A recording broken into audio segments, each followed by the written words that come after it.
નમસ્કાર વિદ્યાર્થી મિત્રો, ફરી એકવાર તમારું સ્વાગત છે અમારી યુટ્યુબ ચેનલમાં. તો મિત્રો, આજે આપણે આ વિડીયોમાં શું લઈને આવ્યા છીએ? તો આજે આપણે આ વિડીયોમાં ત્રિમાસિક પરીક્ષા ઓગસ્ટ 2025 એટલે કે એકમ કસોટીની જગ્યાએ મિત્રો ત્રિમાસિક પરીક્ષા લેવાશે, તેમાં આપણું મૂલ્યાંકન કરવામાં આવશે. તો તેના માટે આઈએમપી પેપર લઈને આપણે આવી ચૂક્યા છીએ. વિષય કયો રહેશે? વિષય વિજ્ઞાન રહેશે. વિષય વિજ્ઞાન, ધોરણ રહેશે 7, પાઠ રહેશે મિત્રો 1 અને 2, સમય રહેશે 2 કલાક, કુલ ગુણ રહેશે 40 ગુણનું પેપર રહેશે.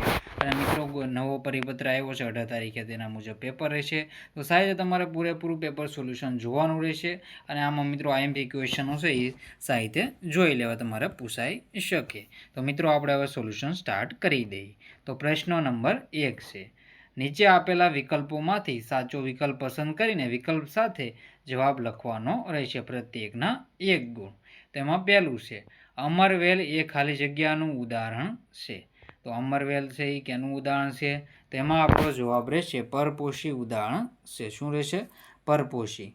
એટલે કે સ્વયંપોષી હોય તો મિત્રો એને હાથે ખોરાક બનાવતું હોય છે, જેમ કે પાણી, પછી કાર્બન ડાયોક્સાઇડ અને સૂર્યપ્રકાશની મદદથી જે ખોરાક બનાવે તેને સ્વયંપોષી કહેવાય. જેમ કે વનસ્પતિ તે પોતાની જાતે ખોરાક બનાવતું હોય છે. મૃતોપજીવી છે, તો મૃતોપજીવી છે ફૂગ ને બધા છે મિત્રો મૃતોપજીવીમાં આવશે. પછી બીજા નંબરનો ક્વેશ્ચન છે, તો આગળનો ક્વેશ્ચન જોઈએ તો બીજા નંબરનું છે, આ વનસ્પતિ કીટકોને ફસાવે છે અને આરોગે છે. તેમાં આપણો જવાબ રહેશે કળશપર્ણ. શું જવાબ આવશે? કળશપર્ણ. તેમાં આપણો જવાબ રહેશે કળશપર્ણ. કળશપર્ણ આવી રીતે હોય છે, એક કળશ જેવા આકારનું હોય છે આવી રીતે, અને જે કંઈક ખોરાક મળે તો સીધો અંદર જતો અહીંયા મિત્રો બેસે કંઈક માખીને એવું, તો તરત એને પેક થઈ જતું હોય છે અને એનો ખોરાક મળી જતો હોય છે. બીજા નંબરનો ક્વેશ્ચન છે, પ્રકાશ સંશ્લેષણ માટે વનસ્પતિનો કયો ભાગ વાતાવરણમાંથી કાર્બન ડાયોક્સાઇડ લે છે? તો પ્રકાશ સંશ્લેષણ માટે વનસ્પતિનો કયો ભાગ વાતાવરણમાંથી કાર્બન ડાયોક્સાઇડ લે છે? તો એમાં આપણો જવાબ રહેશે પર્ણરંધ્ર. શું જવાબ રહેશે એમાં આપણો? પર્ણરંધ્ર. ચોથા નંબરનો ક્વેશ્ચન છે, અપાચિત ખોરાકમાંથી પાણીનું શોષણ મુખ્યત્વે ખાલી જગ્યામાં થાય છે. તો અપાચિત ખોરાકમાંથી પાણીનું શોષણ મુખ્યત્વે મોટા આંતરડામાં થાય છે. કેમાં થાય છે? મોટા આંતરડામાં જવાબ રહેશે. આમાં આવશે પર્ણરંધ્ર, આમાં રહેશે કળશપર્ણ અને આમાં રહેશે પરપોષી. પછી આપણે આગળના ક્વેશ્ચન છે, 5મા નંબરનો ક્વેશ્ચન, લિપિડનું સંપૂર્ણ પાચન ખાલી જગ્યામાં થાય છે. તો લિપિડનું સંપૂર્ણ પાચન છે મિત્રો નાના આંતરડામાં થાય છે. શું જવાબ રહેશે? નાના આંતરડામાં થાય છે. પછી આગળના ક્વેશ્ચન છે, પ્રશ્ન નંબર 1, નીચે આપેલા પ્રશ્નોનો ખાલી જગ્યાઓ પૂરો, પ્રત્યેકના 1 ગુણ. તો નીચે આપેલા પ્રશ્નોના ખાલી જગ્યા તમારે પૂરવાના રહેશે. તો પહેલું છે, લીલી વનસ્પતિ ખાલી જગ્યા કહેવાય છે કારણ કે તેઓ પોતાનો ખોરાક જાતે બનાવે છે. તો લીલી વનસ્પતિને આપણે કેવા કહીશું? સ્વાવલંબી કહેવાય છે. શું કહેવાય છે? એમાં આપણો જવાબ રહેશે સ્વાવલંબી. બીજા નંબરનો ક્વેશ્ચન છે, વનસ્પતિ દ્વારા બનાવેલ ખોરાક ખાલી જગ્યા સ્વરૂપે સંગ્રહ પામે છે. તો વનસ્પતિ દ્વારા બનાવેલ ખોરાક છે ખાલી જગ્યા સ્વરૂપે સંગ્રહ પામે છે. તેમાં આપણો જવાબ રહેશે સ્ટાર્ચ જવાબ આવશે. શું જવાબ આવશે? સ્ટાર્ચ. પછી આગળનો ક્વેશ્ચન છે, ત્રીજા નંબરનો, પ્રકાશ સંશ્લેષણમાં સૂર્ય ઉર્જા ખાલી જગ્યા નામના રંજક દ્રવ્ય દ્વારા શોષણ પામે છે. તેમાં આપણો જવાબ રહેશે હરિતદ્રવ્ય ક્લોરોફોર્મ. આપણો એમાં જવાબ રહેશે. શું જવાબ રહેશે? હરિતદ્રવ્ય ક્લોરોફોર્મ. ચોથા નંબરનો ક્વેશ્ચન છે, ખાલી જગ્યા માનવ શરીરની સૌથી મોટી ગ્રંથિ છે. તેમાં આપણો જવાબ આવશે યકૃત. શું જવાબ રહેશે? યકૃત. એમાં આપણો જવાબ રહેશે. આગળનો ક્વેશ્ચન 5મા નંબરનો ક્વેશ્ચન છે, નાના આંતરડાની અંદરની દિવાલમાં ઘણા આંગળી જેવા પ્રવધો આવેલા હોય છે, તેને આપણે ખાલી જગ્યા કહીએ છીએ. તેમાં આપણો જવાબ રહેશે રસાંકુરો. શું જવાબ રહેશે? રસાંકુરો. પ્રશ્ન નંબર 2 છે, નીચે આપેલા વિધાન સાચા છે કે ખોટા તે જણાવવાના છે. તેમાં આપણે જોઈએ તો પહેલું છે, પિત્તાશય થોડા સમય માટે પિત્તરસનો સંગ્રહ કરે છે. તેમાં આપણો જવાબ રહેશે સાચું. પછી છે બીજા નંબરનું, વાગોળનાર પ્રાણીઓ ગળી ગયેલું ઘાસ મોંમાં પાછું લાવે છે અને થોડા સમય માટે ચાવે છે. તો એ સાચું છે. ત્રીજા નંબરનું છે, પ્રકાશ સંશ્લેષણ દરમિયાન કાર્બન ડાયોક્સાઇડ મુક્ત થાય છે. તો આનો જવાબ રહેશે, આ વિધાન કેવું છે? આ વિધાન છે એ ખોટું રહેશે. ચોથા નંબરનો ક્વેશ્ચન છે, જે વનસ્પતિઓ પોતાનો ખોરાક જાતે બનાવે છે તેને કેવી વનસ્પતિ કહે છે? તેને મૃતોપજીવી કહે છે. તો આ વિધાન પણ ખોટું છે.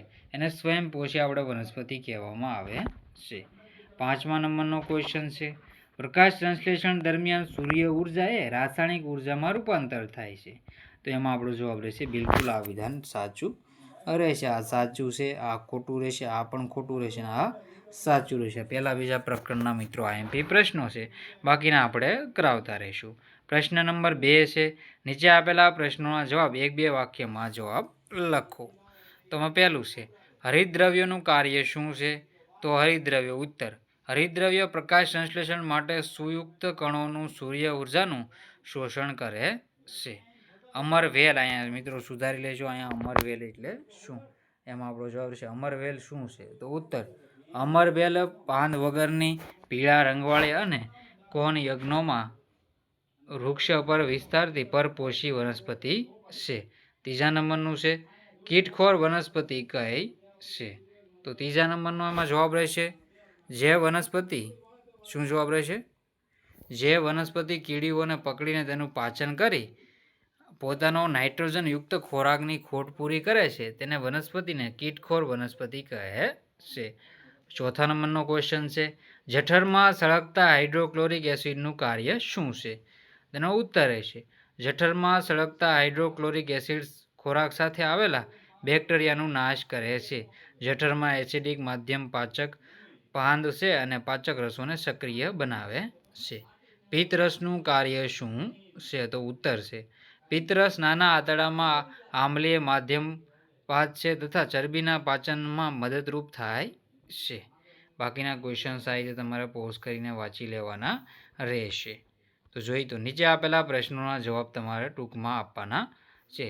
તો લાલ બદામી કે પીળા પર્ણોવાળી વનસ્પતિમાં પણ પ્રકાશ સંશ્લેષણ થઈ શકે છે. શા માટે? લીલ સ્વયંપોષી વનસ્પતિ છે, વૈજ્ઞાનિક કારણો આપી સમજાવવાનું રહેશે. તેનો ઉત્તર રહેશે, લીલ હરિતદ્રવ્ય ધરાવે છે, આથી લીલ સૂર્ય શક્તિનું શોષણ કરી કાર્બન ડાયોક્સાઇડ અને પાણીનો ઉપયોગ કરી પોતાનો ખોરાક જાતે બનાવી શકે છે. આમ તે પ્રકાશ સંશ્લેષણની ક્રિયા કરતી હોવાથી લીલ સ્વયંપોષી વનસ્પતિ છે. અમરવેલ પરોપજીવી વનસ્પતિ છે, વૈજ્ઞાનિક કારણો આપી સમજાવો. તો આ અમરવેલ વિશેની માહિતી છે, સાહિત્ય જોઈ લો. મનુષ્યના પાચન અંગો જણાવો. તો મનુષ્યના પાચન અંગો છે, સાહિત્યના જવાબ જોઈ લો મિત્રો. તો મનુષ્યના પાચન અંગોમાં મુખ, ગુહા, દાંત, જીભ, લાળ ગ્રંથિ. બીજું છે અન્નનળી. ત્રીજું છે જઠર. ચોથું છે નાનું આંતરડું. પાંચમું છે મોટું આંતરડું. છઠ્ઠું છે મળાશય અને મળદ્વાર. તો લાળ ગ્રંથિ, યકૃત અને સ્વાદુપિંડ જેવી સ્ત્રાવી ગ્રંથિઓ સહાયક પાચન અંગો છે. જીભના કાર્યો જણાવો. જીભના કાર્યોમાં તે સ્વાદ પારખવાનું કાર્ય કરે છે, તે બોલવામાં ઉપયોગી બને છે, તે ખોરાકમાં લાળ રસ ભેળવવામાં અને કોળિયો ગણવામાં મદદરૂપ કરે છે. પછી છે નીચે આપેલા પ્રશ્નોના જવાબ ટૂંકમાં ઉત્તર લખો ને કોઈ પણ 2 લખવાના છે. તેનો સાહિત્ય તમે જવાબ મિત્રો જોઈ શકો છો. લીલી વનસ્પતિમાં ખોરાક બનવાની ક્રિયા ટૂંકમાં વર્ણવો. તો એનો જવાબ સાહિત્ય જોઈ લેવો, પોઝ કરીને વાંચી લેવું. સાહિત્યનો જવાબ જોઈ લો. પછી ખેડૂતો મોટા ગ્રીન હાઉસમાં ઘણા ફળો અને શાકભાજી શા માટે ઉગાડે છે? તેનાથી ખેડૂતને શા ફાયદા થાય છે? તો ગ્રીન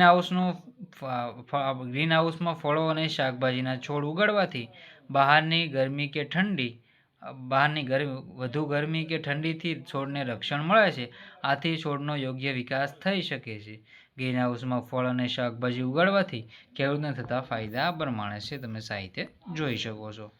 તમારે પોઝ કરીને સાહિત્યને વાંચી લેવું. પછી કયા કાર્બોદિક ઘટકો છે જેનું વાગોળનાર પ્રાણીઓ પાચન કરી શકે છે પરંતુ મનુષ્યો પાચન કરી શકતા નથી? શા માટે? આપણે અહીં જો મિત્રો અહીં ગ્લુકોઝ સુધારી જો, ગ્લુકોઝ અહીં ગ્લુકોઝની અહીંયા આવશે આવી રીતે ગ્લુકોઝ. આપણને ગ્લુકોઝમાંથી શા માટે તાત્કાલિક ઉર્જા મળે છે? નીચે આપેલા પ્રશ્નોના જવાબ સવિસ્તાર લખો.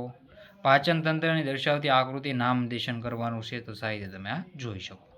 અન્નનળી છે, જઠર છે, સ્વાદુપિંડ આપેલું છે, નાનું આંતરડું, મોટું આંતરડું, મળાશય, મળદ્વાર, પછી અહીંયા પણ મોટું છે મિત્રો આ બે બાજુ, અને પક્વાશય નાના આંતરડાની શરૂઆતનો ભાગ. આવી રીતે જવાબ લખી લેવો. પછી લાલ રસમાં સ્ટાર્ચવાળા પદાર્થોનું શર્કરામાં રૂપાંતર કરે છે તે દર્શાવવાનું છે. તો આવી રીતે સાધન સામગ્રી જોઈ લેવી, આકૃતિ છે આવી રીતે જોઈ લો સાહિત્ય. જો મિત્રો જો એકમાં ભાત છે બરાબર, ચાવેલા ભાત ને એકમાં ભાત ખાલી, પાણી છે, પછી આયોડીનનું દ્રાવણ ને કસનળી. તો આ રીત છે સાહિત્ય જોઈ લેવી ને અહીંયા પણ રીત છે સાહિત્ય વાંચી લેવું. તો મિત્રો 1 અને 2 પ્રકરણનું સાહિત્ય આપણે સોલ્યુશન તમને કરાવેલું છે. બાકીના પેપર માટે આપણી આ ચેનલને સબસ્ક્રાઈબ કરવાનું ભૂલતા નહીં, બેલ આઇકન દબાવી દેજો. તો મિત્રો સાહિત્ય વિડીયો આપણે પૂરો કર્યો છે. તો મિત્રો વિડીયોને એન્ડ કરીએ છીએ. જય હિન્દ, જય ભારત.